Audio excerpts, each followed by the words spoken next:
ఢిల్లీ ఉగ్రదాడి తర్వాత కేంద్ర హోంశాఖ కీలక సమావేశాలు నిర్వహిస్తోంది. ఇందులో భాగంగా ఢిల్లీ సీఎం రేఖా గుప్తాతో భేటీ అయ్యారు కేంద్ర హోంమంత్రి అమిత్ షా. కర్తవ్య భవన్లో ఈ సమావేశం జరుగుతోంది.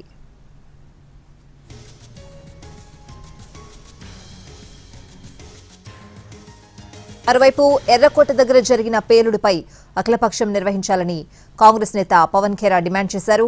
దేశ రాజధానిలో దాడి జరగడమంటే చిన్న విషయం కాదని దీన్ని సీరియస్ గా తీసుకోవాలన్నారు.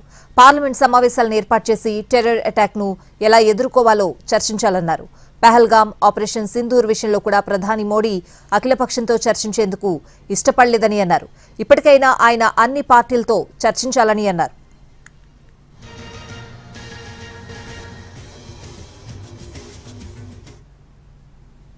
एक बहुत बड़ी और बहुत गंभीर चुनौती है जो देश की राजधानी में आतंकी हमला हो, उसको हल्के में नहीं लिया जा सकता। पूरा देश देख रहा है, देश की सरकार की तरफ, देश के मीडिया की तरफ, देश के विपक्ष की तरफ, देश की संसद की तरफ। तो इसलिए संसद की एक जिम्मेदारी बनती है कि इस पर गहन चर्चा हो। चर्चा के पश्चात देश को हम विश्वास में लेकर उन्हें बताएं कि हम सब एक आवाज में आतंक के खिलाफ लड़ने को तैयार हैं। सर, आपने अभी संसद के सत्र को पहले बुलाने की मांग भी रखी है और सर्वदलीय बैठक मांग इसीलिए हम कह रहे हैं कि संसद के सत्र को एडवांस किया जाए, प्रीपोन किया जाए, ताकि इस पर चर्चा हो सके। गंभीर मुद्दा है। ऑपरेशन सिंदूर, पहलगाम हमले के बाद जो हमने मांग की थी, उसी रात को ही मांग की थी। मांग भी गलत शब्द है, आग्रह किया था, निवेदन किया था सरकार से कि सर्वदलीय बैठक बुलाइए। सरकार ने वो हमारी बात मानी, लेकिन प्रधानमंत्री ने नहीं मानी, प्रधानमंत्री उसमें नहीं आए। उसके बाद ऑपरेशन सिंदूर के दौरान भी एक सर्वदलीय बैठक हुई, उसमें भी प्रधानमंत्री नहीं आए। इसलिए हम ये मांग कर रहे हैं कि प्रधानमंत्री की अध्यक्षता में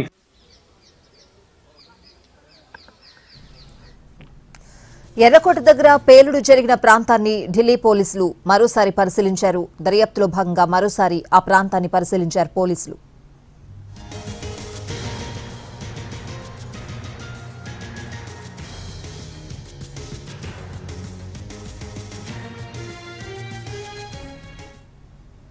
ఢిల్లీ ఉగ్రదాడి మూలాలు ఉన్న అల్ఫలా యూనివర్సిటీలో బాంబ్ స్క్వాడ్ తనిఖీలు చేస్తోంది. పేలుడు పదార్థాలు ఏవైనా ఉంచారా అనే కోణంలో సోదాలు చేస్తున్నారు. ఇక అల్ఫలా యూనివర్సిటీలో ఫోరెన్సిక్ ఆడిట్ నిర్వహించనుంది. ఈడీ యూనివర్సిటీకి సంబంధించిన ఆర్థిక మూలాల వివరాలు సేకరించనుంది.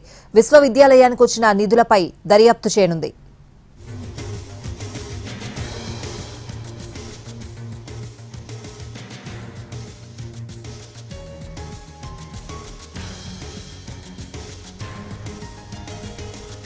మరోవైపు ఈ కేసులో దర్యాప్తు ముమ్మరం చేశారు. టెర్రర్ డాక్టర్స్ బృందానికి సహకరించిన స్లీపర్ సెల్స్ పై దృష్టి పెట్టారు.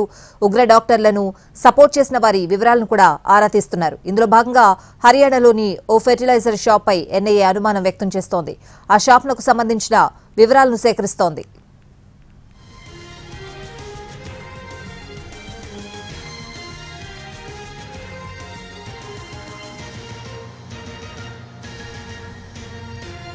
ఢిల్లీలో పేలుడు జరిగిన ప్రాంతాన్ని పోలీసులు మరోసారి క్షుణ్ణంగా తనిఖీ చేస్తున్నారు. ఫరీదాబాద్లోని అల్ఫలా యూనివర్సిటీలో కూడా ముమ్మర తనిఖీలు చేస్తున్నారు. యూనివర్సిటీలో 3వ కారు గుర్తించిన తర్వాత సోదాలు ముమ్మరం చేశారు పోలీసులు. ఓవరాల్ గా అప్డేట్స్ అడిగి తెలుసుకుందాం. మా ప్రతినిధి రాజు లైవ్ లో సిద్ధంగా ఉన్నారు. రాజు,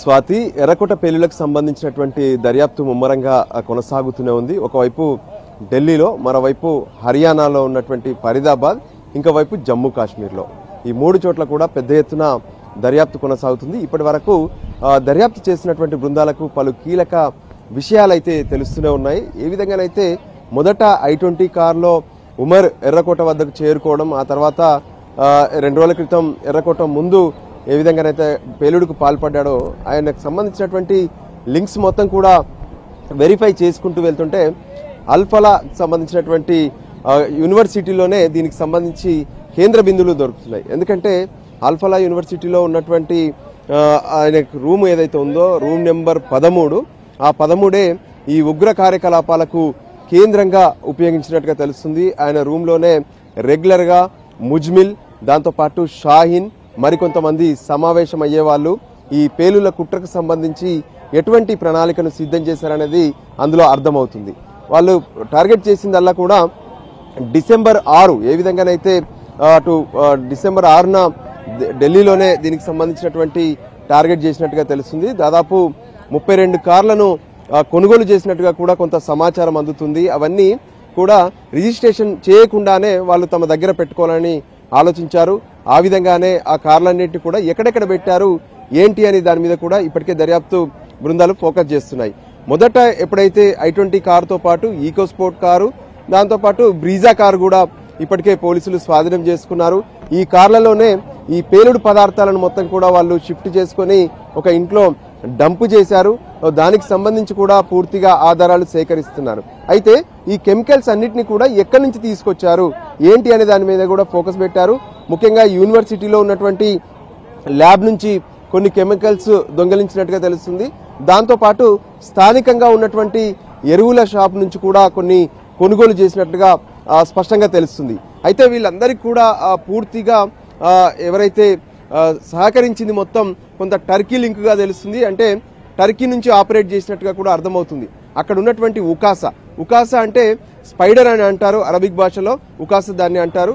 సో ఆ ఉకాసా టీమే వీళ్లకు పూర్తి స్థాయిలో సహకరించింది, వాళ్లే లీడ్ చేశారనేది కూడా స్పష్టంగా అర్థమవుతుంది.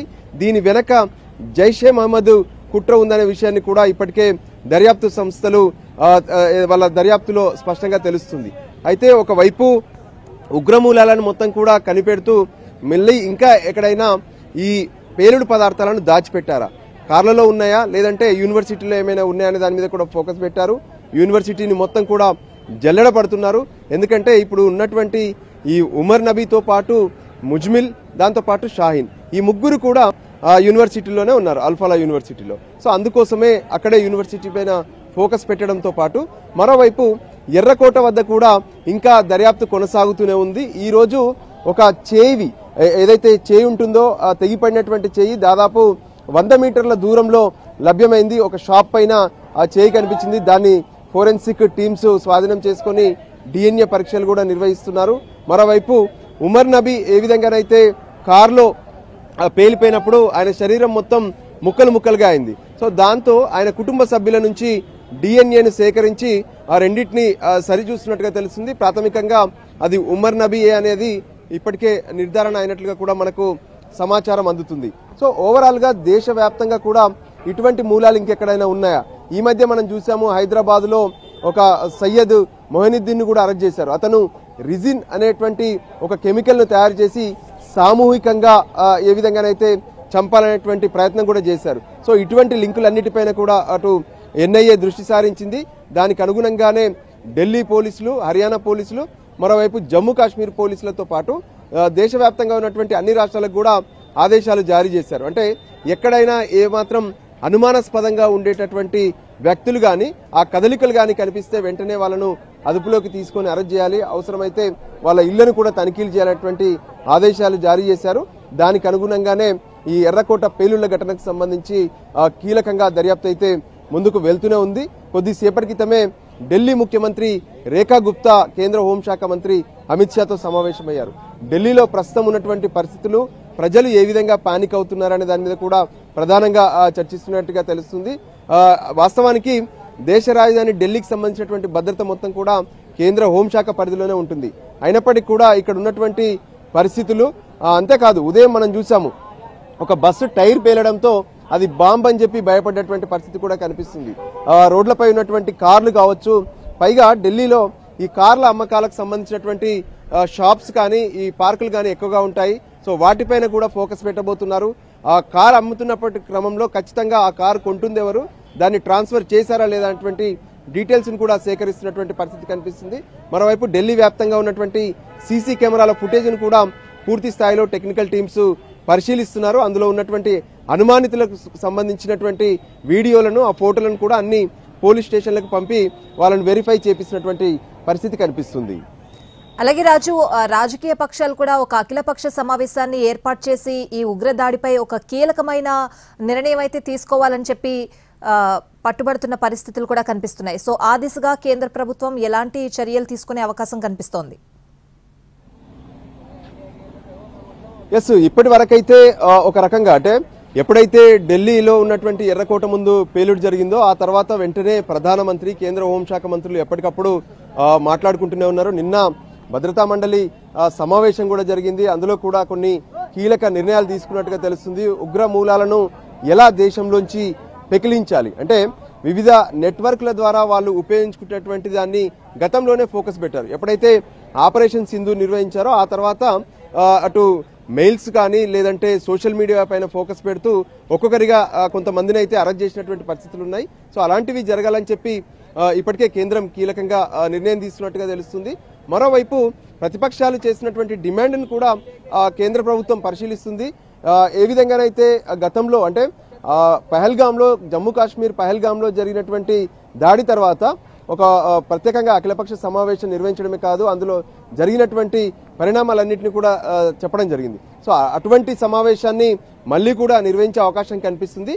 అంతకంటే ముందు ఈ పేలుళ్లకు సంబంధించినటువంటి ఆధారాలు మరింత నివేదికను తీసుకోవాలని చెప్పి కేంద్రం భావిస్తుంది. సో ఒకవైపు దర్యాప్తు అనేది ముమ్మరం జరుగుతున్నటువంటి పరిస్థితుల్లో మరిన్ని వివరాలు వచ్చాక అఖిలపక్ష సమావేశం పెట్టే అవకాశం కూడా కనిపిస్తుంది. ఎలాగూ డిసెంబర్ 1 నుంచి పార్లమెంట్ సమావేశాలు కూడా ప్రారంభం కాబోతున్నాయి. సో దానికంటే ముందే సమావేశం ఏర్పాటు చేస్తారా లేదంటే అప్పటి వరకు వేచి చూస్తారా అనేది కేంద్రం తీసుకునేటువంటి నిర్ణయం పైన ఆధారపడి ఉంటుంది. రాజు, అలాగే సీఎం రేవంత్ రెడ్డి కూడా అమిత్ షాతో సమావేశం అవ్వడం, ఈ ఢిల్లీ ఉగ్రదాడికి సంబంధించి సమాచారం కూడా దాని మీద కూడా చర్చ జరగడం అప్డేట్స్ అందుతున్నాయి రాజు దానికి సంబంధించి. సో ఇప్పటి వరకైతే అమిత్ షాతో భేటీ అయినట్టుగా మాత్రం ఎటువంటి నిర్ధారణ లేదు. ఎందుకంటే ఢిల్లీలో జరుగుతున్నటువంటి అమెరికా భారత్కు సంబంధించినటువంటి భాగస్వామ్య సదస్సుకు మాత్రమే హాజరయ్యారు. తన పర్యటనను ముగించుకొని ఢిల్లీ నుంచి హైదరాబాద్కు కూడా సీఎం రేవంత్ రెడ్డి బయలుదేరినట్టుగా తెలుస్తుంది. Right Raju, thanks for the updates.